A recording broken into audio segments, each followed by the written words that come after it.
Good morning সবাইকে। আশা করি সবাই খুব ভালো আছো। আজকের একটা এসেছি ছোট্ট শর্ট ভিডিও নিয়ে, কলকাতা স্টাইল হোমমেড ভেটকির ফ্রাই নিয়ে। ভেটকির ফ্রাইটার জন্য আমি ফিলে বাজার থেকে নিয়ে এসেছি, সেটাকে পরিষ্কার করে ধুয়ে জল ঝরিয়ে নিতে হবে।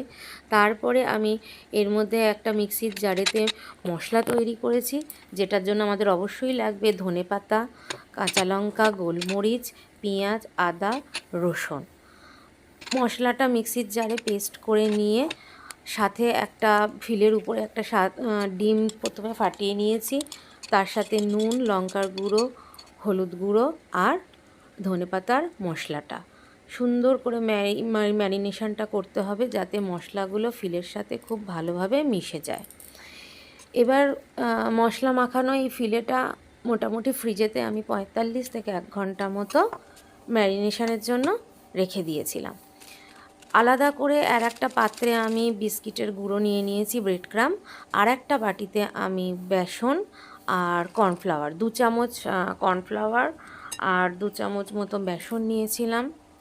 তার মধ্যে লঙ্কার গুঁড়ো, নুন, হলুদ ওটাও দিয়েছি। প্রথমে ফিলেটাকে ওই ম্যারিনেটে মানে আমাদের কর্নফ্লাওয়ারের ব্যাটারে ভালো করে মিশিয়ে নিয়ে কোট করে নিয়ে তারপরে আমি এদিকে বিস্কিটের গুঁড়োর মধ্যে এইটাকে কোট করছি। দেখো কিভাবে আমি কোটটা করছি, আস্তে আস্তে ধীরে ধীরে শেপ দেওয়ার চেষ্টা করেছি। দেওয়ার পরে আর একদিকে এইটা করছি যখন, সাথে সাথে আমি ছোট্ট একটা কড়াতে তেল বসিয়ে দিয়েছি, এটা ভাজবো বলে। গরম হচ্ছে, তেল ভালোভাবে গরম করতে হবে। এদিকে আমার এইগুলো মোটামুটি ফ্রাইগুলো অনেকগুলো আমি রেডি করে নিয়েছি। এইবার আমি লো ফ্লেমে আস্তে আস্তে ধীরে ধীরে ভাজছি, যাতে বাইরে থেকে না পুড়ে যায় অথচ ভিতরটা যেন কাঁচা না থাকে। আস্তে আস্তে ঢিমে আঁচে ভেজে নিয়ে আমি যে রেডি করেছি আর স্যালাডের সাথে পরিবেশন করেছি।